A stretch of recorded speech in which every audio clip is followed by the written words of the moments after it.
Hi, and welcome back to another episode of Transcend the podcast. This week, we have a little bit of a different guest for you because she is a business owner of a jewelry line. And instead of a service-based business, she has a product-based business. So I am excited to welcome my good friend, Candice Cox, to the podcast, the founder and creator and genius behind CanDid Art accessories.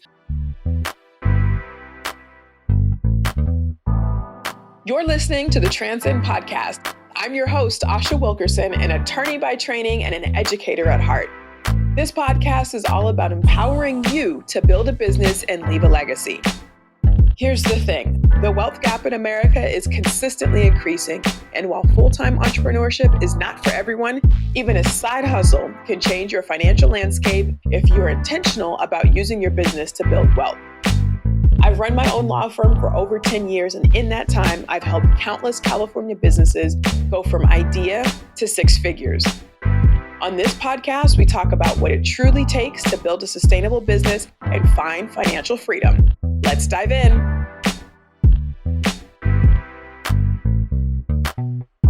All right, welcome back to another episode of Transcend the podcast. I am here with my friend Candice Cox, the owner and creator of CanDid Art accessories. Welcome, Candice. Hey, Asha, how are you? I am good. I'm so excited because I just happened to put on my CanDid Art earrings this morning, and then I was like, oh, wait a minute, I'm going to see Candice. This is perfect. Yeah, and they look cute too, so, you know. Thank you. I mean, you have a hand in that as a designer, you know, of my style today.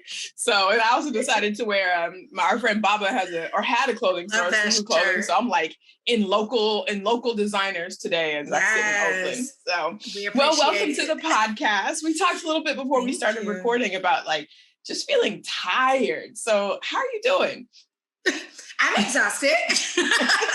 This is always a busy time of the year. I mean, it's great, but it's busy. You know, like right now is when you're submitting your designs to stores. They want to see your fall collection now. It's Black History Month. So there's a lot of like appreciation around like, and showcasing Black designers. It's also Valentine's Day. So people are gifting, you know, for the galentine, the boyfriend's buying stuff for the girl. Right. So it's just a really busy, but a great month at the same time to kind of like, because January is like your downtime, and then you could literally, February is like full speed ahead. So yeah. Got it. Well, I hope you're able to find a little bit of rest. We were just talking about traveling, like take your vacations, go do what you need to do to rest and recharge, because we love everything that you produce and we want to see it coming for our own selfish reasons. Oh, I want you to be able to tell folks, like, how did you get started? Because I know that you started out in corporate before you turned into an entrepreneur and business owner. So what was that like? How did you get started? Absolutely. I was in corporate for about 7 years. And to be honest, I was just getting burnt out. So I didn't know what I wanted to do, but I just knew this wasn't it for me. So I literally quit my job, moved to New York because New York was just calling me like, come. So I went to New York, totally got to New York, was inspired by like the vibrancy, the culture, everything about Brooklyn was just awesome. And it was just such a big appreciation for entrepreneurship and being a creator. And I've always been a creative my entire life. So I was like, why not see what I can do? So I literally watched a YouTube video, learned how to make jewelry, and the rest is history. Wow. And the rest is history. That's amazing. So you essentially developed a skill so you could get some freedom as opposed to already kind of doing it as a hobby. Absolutely. And I probably did it backwards. Like most people will like have their full-time job and then start their side hustle while they're still working. And then that side hustle will, you know, if they really flourish in it, it'll turn into like a full-time gig. Versus for me, it was just, I was burnt out and I just wanted to chill. And in order for me to create, I have to be in a space of freedom, and my mind has to be completely free. And I think that's how I was able to develop my brand and really start building these pieces, because I was legit just hanging out in New York and being inspired by all this creative culture. Oh my gosh, that's so cool. Like, I love that. Now I'm thinking of like, what could I learn? What other skill could I learn that like will turn into something awesome? YouTube University. YouTube University. That's all I got to say. That's what they say. One of my friends sends me YouTube videos all the time. She's like, I know you're not going to watch this. I'm like, yes, you're right. Because I hate watching videos, but maybe I will turn that around since the university is free, right? Absolutely. Yeah. Cool. So, okay. So then you learned how to make jewelry, and then like, what was your next step? How did you put it out there and let the world know? Then I knew about a website called Etsy. Etsy's great for makers just starting out, and not even just starting out. Like as you grow, you can grow on Etsy as well. Mm-hmm. But I didn't have my own personal website yet. So with Etsy, you can easily upload your items and then just create like a brand page really quickly. And then you pay per like item. So it's a really great payment plan. And so that's how I started. And then eventually I ended up doing my own website. And then I just started marketing kind of like guerrilla style and word of mouth. So literally a lot of word of mouth. It started off with friends and family supporting my business. And then the word started spreading. And then for me, it kind of happened quickly in New York. I created like very bold, dramatic body chains when I first started designing, and dramatic feather earrings. And a designer saw my work, and he had a show for New York Fashion Week. And then he asked if I could provide the jewelry for his show. So that kind of kicked off my introduction to stylists, celebrity stylists, and various celebrities, like people wanting to wear my jewelry. And I was like, oh my God, this is cool. But I really didn't know how to leverage that resource at the time because I was so new. I was just excited to kind of get this publicity, but really it wasn't necessarily turning into a lot of sales. It was more like, okay, you have press, but how are you going to generate your sales? And so it was just doing more research in my industry. And I found out the power of trade shows. So for anybody having a product, anybody has a product-based business, you should always find out what the trade show is for your industry, because the trade show exposes you to hundreds of retailers that are looking to bring products into their stores. So that kind of really kind of kicked off my launch of like getting into more wholesale accounts. I got the Smithsonian, the National Museum of African American History. That was a big deal for me. Just round of applause for that real quick. I mean, that's like so dope, because you were there as soon as it opened. Yeah, they approached me a year before they opened, literally. So in 2016, when they opened, yay, CanDid Art was in the building. Hey. And so it was awesome, like having people from around like the United States and the world, like wearing my jewelry and tagging me and stuff like that. So yeah, I started doing trade shows, and then my business started growing the wholesale and then the retail. I started coming back. So I was in New York, and then I started coming back to the Bay Area where I'm from, Oakland. And so I realized the support for local makers was major in the Bay Area. Right. And every time I was doing shows, I was like, wow, I'm making so much more money here than I am in New York. And so for me, and then my family's here, so it made sense for me to move back to the Bay Area, to Oakland. And that's where my business really started thriving in terms of like, I just was doing, you got to grind. Like starting off, I was doing all the shows, like First Fridays was popping. Like First Fridays was like my main go-to. And then whenever you could pop up by the lake, if you wanted for free, it was first come, first serve. So it was like finding out all these different places where I could literally pop up and showcase my jewelry and get my brand out into the world. And so I kind of did it in a way that had I had like a mentor or had more research, I probably would have went harder on the wholesale side initially, which would have probably got my brand to a broader audience. But like I said, I did a guerrilla style. Like it was just me marketing my brand, meeting all these beautiful people, which eventually started building up a strong customer base here in the Bay Area, which, started getting to the point where it was like, I don't have to do as many shows as I used to, because now I put in all the work and the hustle by doing these shows and building your customer base, because that's important. And it's important to have like a loyal, like definitely like show appreciation to your loyal customers, whether that's through a discount or some type of offering, because loyalty is everything. And my customer retention rate is very high for my business. So. Right. Meaning that we want to keep buying because we love what you're doing. We love the jewelry. And what you're doing, and then how are you treated in the experience of doing it? Like it's all of that as a business. You don't just, and I learned that from my corporate experience, because I used to manage like casinos, Indian gaming casinos. It was all built on relationships. So relationships is very key to like growing your business organically. Yeah, absolutely. So I just want to touch a little bit more on like just the guerrilla style marketing, right? Because I think oftentimes, especially when we see things on social media, we don't have an appreciation for the hustle that it takes. And not that it means, I mean, I'm sure you were exhausted as you were doing this. Not that it means that you have to be exhausted, but like you have to oftentimes physically put yourself in front of somebody, right? Not just Legit. like, hey, go to my website, but like you were out there every first Friday. I remember stopping by the table. Right? I remember like Saturdays, you'd be at the shows in San Francisco. Like you were all over the place.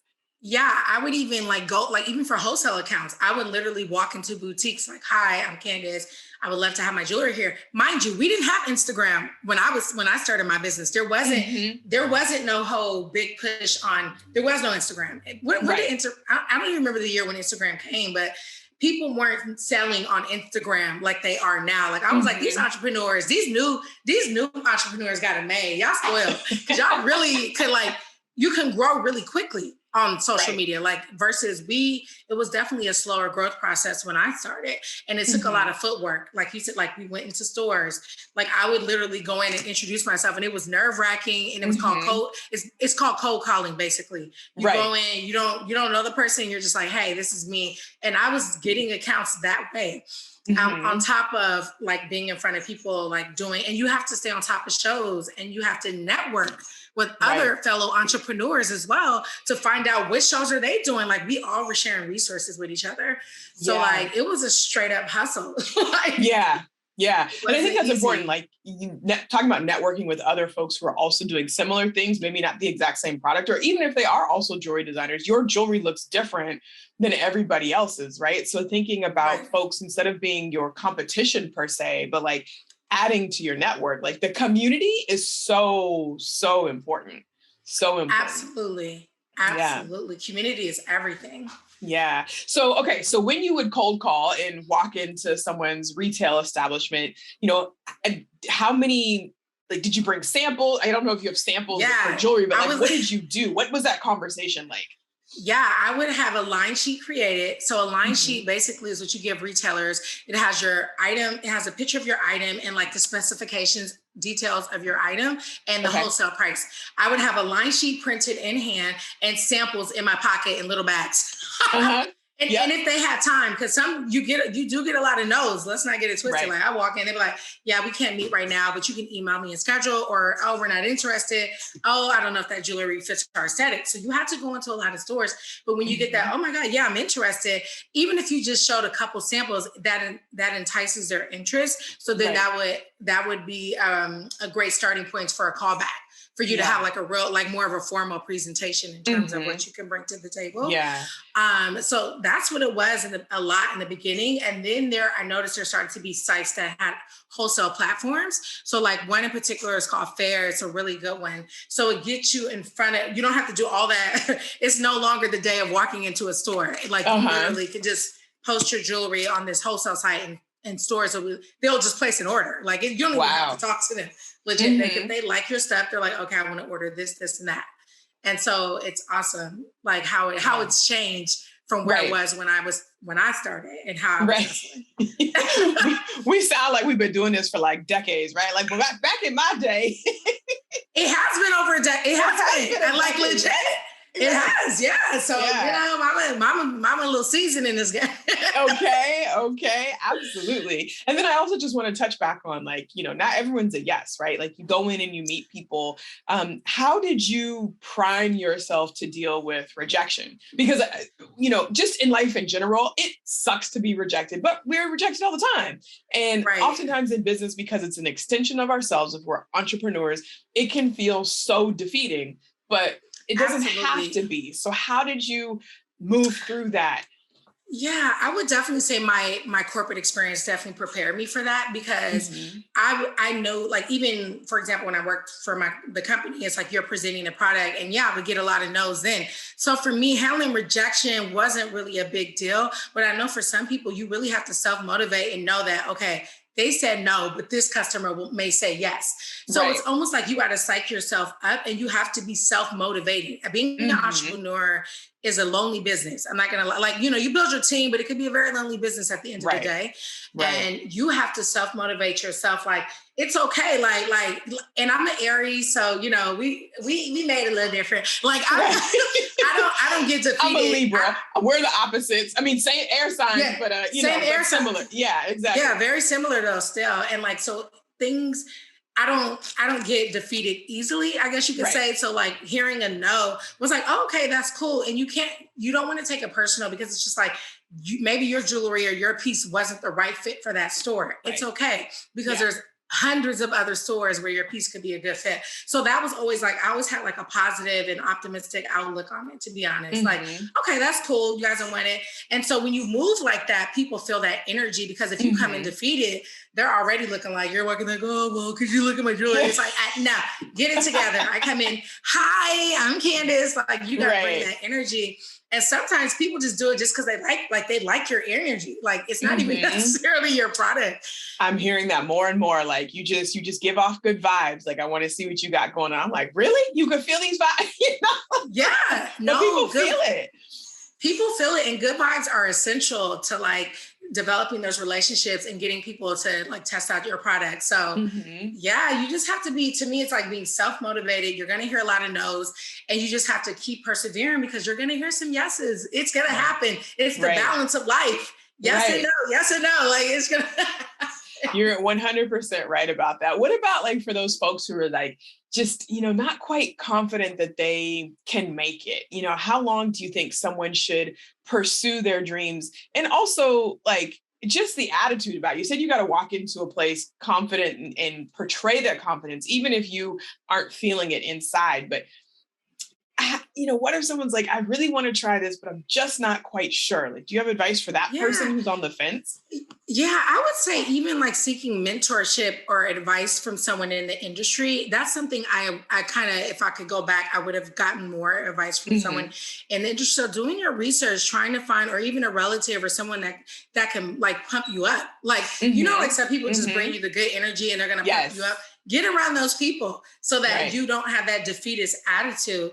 And as far as like a time frame for pursuing your dream, I don't know. I don't feel like there is a time frame. I don't know. Like there's people I know who started businesses at like 50 and they're dope. So it's kind of like you have to, you got to be realistic with yourself. Obviously, you don't want to like you quit your job and then your focus is one thing. If it's not working out, you got to adjust. Like you got to whether that's getting, like for me, like it was getting others like part-time jobs to feed my full-time business of running my business. Cause at the time when I started, I wasn't making a lot of money. So I did get a couple of little part-time jobs here and there. Cause I was like, okay, this will pay rent and some bills. And then I can just still continue to build my business until I get to the point where that is the sole business that I focus on. Right. So it's just, it's hard. It's like, and I know everyone's different. People, the imposter syndrome is real. Like I get it. And it's hard because I can't say I experienced that because that's just not how I roll. Like, nah, it ain't.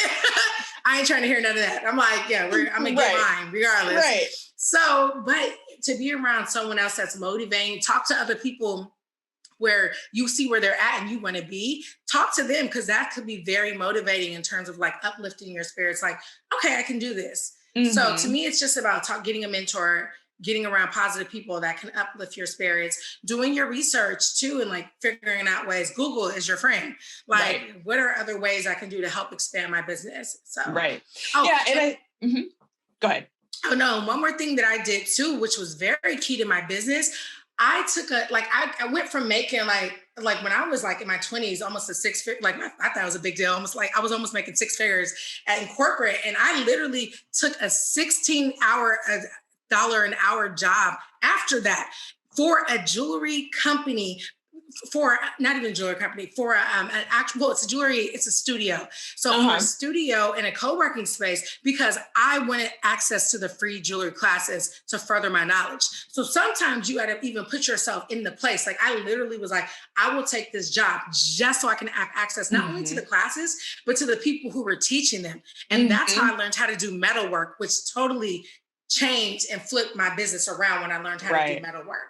So sometimes you even gotta like people like, I took a lower paying job, like, and in my 30s, I was 31, but I didn't care because I saw the big picture. I was like, this place is everything. And it's going to teach me all the skills I need to know in terms of like building my business and making more quality product. Yeah, no, I love that. It's putting yourself in the position to win, to get the knowledge, to get the skill, to get the networking, right? And sometimes it's hard for me. It's hard for me to take a quote unquote step backwards because I feel like I should be further ahead, right? But sometimes you might have to do that unpaid or that lower paid, especially when you're balancing the pros and cons. Like, okay, yeah, it might hurt my ego a little bit because it's $16 an hour or because I'm doing a free class, right? But then the benefit is you get to learn some skills, you get a bigger audience, you're in front of people you wouldn't normally be in front of. So take that little tidbit with y'all listeners. Yeah, it was legit a step back because I humbled myself. I was like, wait, hold up. I just went from being a true boss. Right. Like my job was major, company car and all this greatness. But but you know what? I can't even say I looked at it like, it was like, I was so excited to be learning new skills that I knew was going to help me get me back to those six figures. So for me, it was always like, it was all a part of the process. So yeah, you want to think about it like that. Yeah, absolutely. So how was it nerve-wracking the first time you asked a customer to take a picture in your earrings or in your rings or in your necklaces? No. Good. It wasn't because I fed off energy. Granted, I come from a corporate sales background, so selling is kind of like my strong suit. So for me, when I see a customer or like, I'd be like, oh my God, can I get a picture of you? I can't explain it. It's like the law. It's like the steps of selling that it's like almost ingrained in my, like you compliment, you start with the compliments first. You gotta you compliment first. Like, oh my God, you look so cute. Boom. Oh my God, can I get a picture? Right. And who you going for the acts? Right. And you going for the acts. You got to go in for the acts. It's almost like, and I guess I applied that even when you're asking the store for their business, like you got to know how to close. You got to know how to ask for the sale. And you got to know how to act like, because and there are customers who will be like, nah, that's okay. Oh, okay, that's okay. Okay, well, cool. Thank you anyways. And then later, one customer came back like, you know what? Actually, I do want to get the picture. Because it's like, of course, those images were providing more content for me to have imagery of different people wearing the actual jewelry, real women wearing the jewelry. Right. And everybody loves the color. Like, oh, you think I look cute? Okay, take my picture. Right. Like it works for you and for them, for sure. For sure. Compliment. Yeah, there you go. Good guerrilla marketing tactic. Word of mouth is definitely there. So have there been any times when you had to pivot your business because the way that you were going either wasn't working in quotes, but maybe wasn't giving you the results that you wanted, or an avenue dried up and you had to make a different choice? Yeah, absolutely. Like I definitely say with social media, like I'm not really a technology savvy person per se, but I realized I need to have a presence on social media. So that was very new and an adjustment for me to really start kind of like posting pictures and stories. And I'm still not great at it. Like I don't really like it. You do a great job. Yeah. Oh, thank you. But it's like it was like, that was a pivot and a shift because now it was like, oh my God, everything is, like Facebook was always there. Like, it's kind of like there, but now it's like Instagram just kind of took things to another level. So that became a pivot in my business of like adjusting. Also, when COVID hit, that was an adjustment because all of a sudden, like sales are coming in. It was like, for that month, when was that? February. It was like, oh my God. In the beginning of March, I was like, I don't have any sales. My business is going to go under. And then for me, it was like, I knew that once I saw the face mask and I had just bought all this fabric for my kids line, I was like, oh my God, I'm going to make face masks. And that literally pulled me all the way up, like into the skies, like boom. And you pivoted. And for a while, that was all I was selling. It was like straight up face masks. Like I became a face mask business. There wasn't even like jewelry. And then all of a sudden jewelry started getting sold again once this whole, when everything happened and Black Lives Matter movement, all this stuff was going on. So then everybody, George Floyd, and then it was like this whole support of Black businesses. But I did have to pivot because I was just like, and even in my head, I was like, I'm about to go back to corporate. Like I was already like, yeah, no, I got to make it happen because I'm not going to have like no money coming in. Like that's not going to happen. Right. Yeah, no, that's good. Okay. So you started out with jewelry and then now you have kids. So then you had a daughter who I'm assuming inspired your next line of items that have spun off of CanDid Art. So what are those other kids line of items that you have? Yeah, so I started off with baby quilts and I wanted it to be my custom artwork. And so how it happened was I received a gift from my daughter from someone and it was a custom quilt. And I was like, it was everything. It was everything I could imagine. So then from there, I was like, oh my God, I want bedding like this. It was an image of a Black woman, like a silhouette profile of a Black woman. And I was like different, like her head and the big old hoop earrings. So it looked like me. And so I was like, oh my God, I want like this type of imagery on her bedding. And that literally sparked and was like, I'm gonna do a kids line. Like it wasn't like nothing is never planned. It was literally like, and I started drawing out art, sketches, creating, then figuring out where can I get my stuff printed at? How can I get it on cotton fabric, sewers, boom, boom, boom, boom. And then boom, in 2019, I launched the quilt. And that was all I had at first was just the quilts. Then I did a trade show. I did an actual show of West Coast Craft and I saw this woman in a Mara Hoffman quilted jacket. And I was like, this is to die for. I was like, oh my God, I want to make this in kids. And literally that's how I started making my kids quilted jackets. And I knew I wanted the imagery to be like faces of like little Black girls, little Black boys and various hairstyles. And that's how I started. And then I also knew I wanted to incorporate my love of geometric shapes or shapes that were, reflective of the African diaspora. So that was like my whole thing. And originally it was going to be just the kids like bedding, but then the quilt jackets. And I was like, hold on now. Right.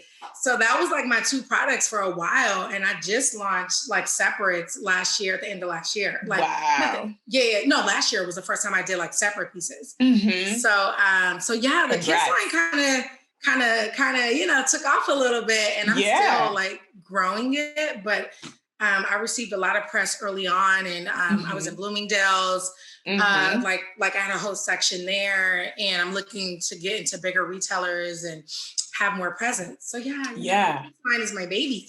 Awesome. No, I love it because I mean, most of what your business has had, like where you've pivoted and taken leaps, it's just been from like inspiration, just from looking at stuff and allowing yourself the space to be creative and to just be inspired I love how you don't spend a whole lot of time like, how is this going to work? I don't know if it's going to work. What do the numbers look like? You're like, I got a quilt for baby Z and I love it. And I want to be able to sell this. So how am I going to do this? And even I remember you telling me a couple of years ago, just in your sketches, how you used to sketch years ago and then just started doing it again, but you're not using it. You're literally using a sketch pad. Yeah, I'm old school. Like, I'm not, I don't do it. I don't know how to do Adobe Illustrator, none of that. Right. I legit draw the imagery and then I have a digital, like a person who converts it to digital. Right. But yeah, it's like art. And I literally, it just comes, like you said, like, I don't look at the net like, how's this going to make sense if I do this? I'm like, I'm a creator and I want to sell, which is probably not the best way. But that's okay. Cause you figured out how to make it work, right? Like you follow your strengths and do what you love and do what you do, and then get support on the other side of it. Right. So you sketch by hand and you don't need to learn how to do Adobe because you can find somebody who converts your handwritten sketches into a digital pattern, and then found someone to print it onto, or a business to print it onto the cloth, right? Right. And that happened organic conversation. And someone's like, oh, I know a production facility they do this print. And I was like, oh my God, this is perfect. And so everything, I'm all about organic with everything that I do. It's never going to be not super calculated. Like, I mean, obviously you put yourself in places to meet certain people and things like that, but for the most part, most relationships for me is like really organic, like really just kind of like, oh my God, this is cool. Thank you for the introduction. And that's how I like to roll, like in terms of business. Yeah, I like that too. And then just thinking too, like so many people are afraid to share their idea because we're in this world where people think that everyone's going to steal your idea and they're going to, I'm going to have to get an attorney involved and sue somebody, right? But I bet that if you didn't share your ideas, you wouldn't have made half the connections that you made, right? Because Absolutely. Quilt, I want to sketch, you had to tell somebody that you needed to convert it to a digital format. Otherwise, you wouldn't have found that person, and then just saying like, I want to be able to print. And then someone from that conversation said, oh, I got something for you. So. Right. And that's the thing too. I know a lot of people, and it's hard because of social media. There are a lot of copycats. There are people who do still, there's people who've stolen my designs. I've seen it, like literally use my pictures, like disrespectful. Wow.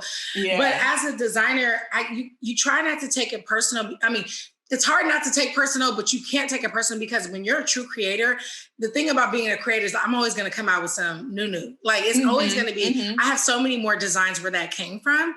Right. But then also you do want to protect yourself in certain ways. Like you do need a lawyer for certain instances to get those trademarks or copyrights or whatever you need to get. But you definitely can't be afraid. And I know there are people who are like, they hold their work tight. Like I'm not, but then I'm like, how are people going to ever see it? And yeah, you're going to have those copycatters, but when you're the originator, you're going to shine no matter what, because that's, you created it. And then, and being an originator, you're going to have more designs that are on that level, if not better. So I don't know. Yep. I was never pressed off that, of like telling people designs. And when I see it, I'm like, oh, okay. Yeah. Cool. I know how to. I like that. Go ahead. No, I said, unless it's like a direct, like if somebody legit have my exact same drawing, then we're going to court. Like I'm not playing those games, but 100%. Right. Yeah. Cause there are even large companies who steal from small designers all the time. And it's not cool. And you get pissed because it's like, I put all this work and effort, but you just got to know that, you're the originator and you're always going to create new work, and people are going to steal. Like this is a copycat world, like straight up. Like there's a lot of things duplicated, a lot of, so quote unquote inspiration, but not really inspiration, but really right. And when you're an original person and you're going to create original work, just like, I don't know. It's like a sense of like, I don't care what y'all doing over there. Yeah. I know I'm going to create some new stuff no matter what. So. I think that's perfect. I mean, you do want to set yourself up to be protected, right? But at the same time, when something adverse happens, you cannot let it stop you in your tracks. You have to keep moving and then having that trust and remembering that you are the creator, the originator of whatever someone else borrowed for inspiration. I just did a workshop a couple of weeks ago with my business membership community because traditional when you're thinking about like your market and your product and how to get it out there, traditional education will say, well, look at your competitors, right? And what are they doing and how do you want to be different? And I don't think that that's necessarily the best advice. I think it really pays off to like look inside and decide how you want to be, who you want to be, what your product, how you want your product to be. Because after you look at everybody else, then they tell you to look at yourself anyway. So why not just start with yourself and like gain the confidence of what you're doing, and then maybe, look at what else is going on. But like you are the secret sauce. I 100% agree. And that's how I started. Legit. I did not look at any competitor. I was like, I know what I like and I know what I think is dope. And that's what I'm going to put out into the world. And as I've gotten bigger, it's crazy though. As I get bigger though, I do look at competitors because now as you get bigger, you start operating on a bigger playing field. So you want to know like, what are certain stores looking for? What is the trend? I never used to look at trends until I started making kids clothing.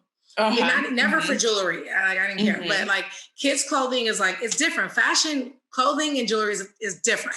Fashion, you kind of got to be more on trend to a certain extent. But I don't believe in trends per se. So I'm still going to do what I want, but you do need to be aware to a certain extent. But I agree. Starting off, it was just like, I'm going to look at me and what I think is amazing. And then of course you start getting validation from people buying your stuff and wearing and complimenting and leaving these amazing reviews. And then you're like, oh, okay, my stuff is dope. Right. Yeah, absolutely. Yeah. Absolutely. So if people wanted to find your items locally in Oakland, where can they, or the Bay Area? Well, let's do Oakland because I know you got a few shops that you're retailing in Oakland and even your own storefront. So where can they find you? I have a store. Well, storefront because it's not really open for storefront, but Okay. it's a studio. Shop. But you can email me and make an appointment if you wanted to come shop at my studio that I'm here now. And that's in downtown Oakland on 386 17th Street. Also, I'm in Sweet July, which is on Aisha Curry's store. She has a lot of my kids line, as well as some jewelry there at her location. Oakland, I'm trying to remember. I think that's Alice on Grand, I think. I used to, yeah, they used to carry a lot of my greeting cards.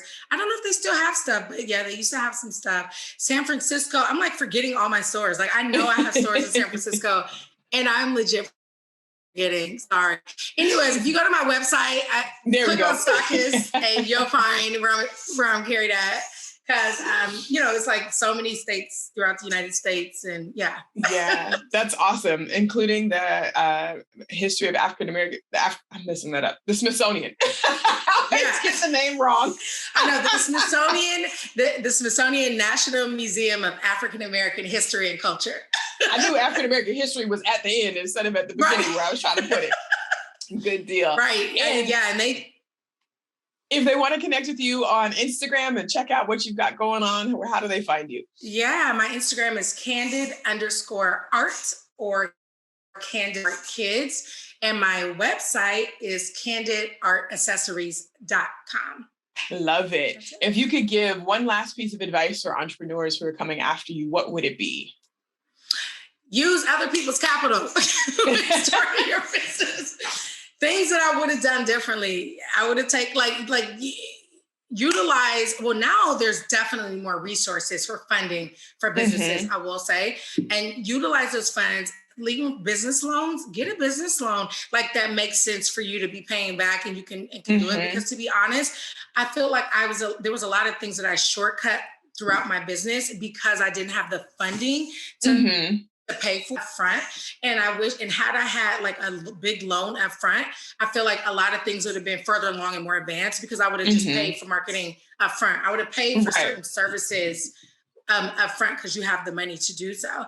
And it's just, you start building your business credit. So I definitely recommend getting capital. It's like I'm actually saying like get a business loan. To me, because if you're self-funded, unless you have like crazy amount of money, but if you're self-funded, it's just, you're going to find yourself like you're going to be doing shortcuts throughout your business because you're using your own money versus using someone else's money. So. Right. Got it. I think that's good advice. We're taught personally not to go into debt, don't use credit cards, things like that. There's a stigma about having to borrow money. And I think also in the Black community, there's a real sense of like, you got to make it work. And, if you borrow someone's money that doesn't work, or at least maybe that's how I feel. If I borrow someone's money that doesn't work, right? There's that pressure, but get over that. Like every business that has been successful has needed an influx of capital somewhere, some way, somehow. So don't be afraid to do that to fund your dreams. Every large company has funding. And you're right, Black community, we do, because that's why I didn't take a business loan out for years, because it was always I have to, but dispel that myth, get that money up front so that your business, so that you can invest more into your business and that it can grow faster and go further. So. Absolutely. I love it. Candice, thank you so much for joining me on TRANSCEND, the podcast. You've been a delight. It's so lovely. We keep trying to meet up y'all in person and it just doesn't work because I'm never in the same space for more than 3 weeks at a time, it seems like. But thank you, Candice, so much for joining me on the podcast. Thank you, Asha, for having me. It was, so much fun. So much fun as always. Definitely. All right, y'all, stay tuned for next week's episode. Talk to you later. Bye.